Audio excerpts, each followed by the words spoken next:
ଲୋକକଳା କୁ ଆମେ ଏଥର ଆମେ ପ୍ରାଧାନ୍ୟ ଦେଇଛୁ। ଆମର ପଶ୍ଚିମାଞ୍ଚଳର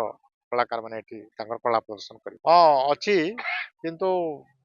କିଛି ବ୍ୟତିକ୍ରମ ହଉଛି ଆମର ଯାହା ମନ୍ତ୍ରୀ ଆସିବାର ଥିଲା ତାଙ୍କର ମୁଖ୍ୟମନ୍ତ୍ରୀଙ୍କର ଜରୁରୀ ବୈଠକ ହେବା ଦ୍ୱାରା ସେ ଆସିପାରିନାହାନ୍ତି, କିନ୍ତୁ ତାଙ୍କ ପ୍ରତିନିଧି ସେ ପଠାଉଛନ୍ତି। ଆଉ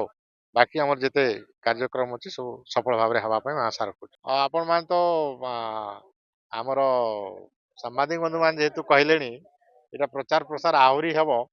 ଆଉ ସେଥିରେ ତାକୁ ଦୃଷ୍ଟି ରଖି ଆମେ ଏ ମଞ୍ଚ ଆମେ ସମସ୍ତଙ୍କର ମତାମତ ନେଇକରି ମଞ୍ଚ ଆମେ ତିଆରି କରିଛୁ। ଆଉ ମଞ୍ଚର ଗୋଟେ ବି ମେସେଜ ଯିବ ଲୋକଙ୍କ ପାଖରେ। बहुत खुशी है जे विगत 12 वर्ष बंद थिला हमर कार्यक्रम तापर ई वर्षर फेर आम आरंभ करछु आगरु 74 हे सारथिला एटा 5 नंबर थबा आर इनो हम प्रत्येक प्रकार सुविधा करछु पूरा गांव अंचल रो लोक एक हे किना आपण देखन पेंडल भी केते सुंदर बनी छे एवं स्टॉल लागि छे मीना बाजार लागि छे अतिथि माने सब होउछन एवं बहुत सुंदर वातावरण रे हमर महोत्सव ता आज आरंभ हे छे आर आशा करूछु 4 दिन सुंदर भाबरे हेबा। बहुत वर्ष पर महोत्सव होचे बहुत खुशी लागुचे आग खड़ियाल आमे देखि जाउथिलु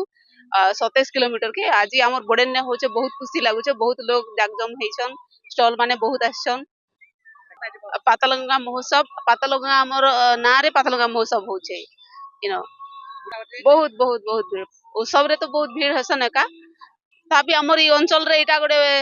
बहुत वर्षर गैप परे होचे जे बहुत भीड़ बहुत खाइबार पीबार खेलना छुआ मनकर झुलना जेते अच्छे छुआ मनकर लागी राहटी अच्छे बहुत प्रकार खेलना जिनिस अच्छे छुआ मनकर लागी खाइबार लागी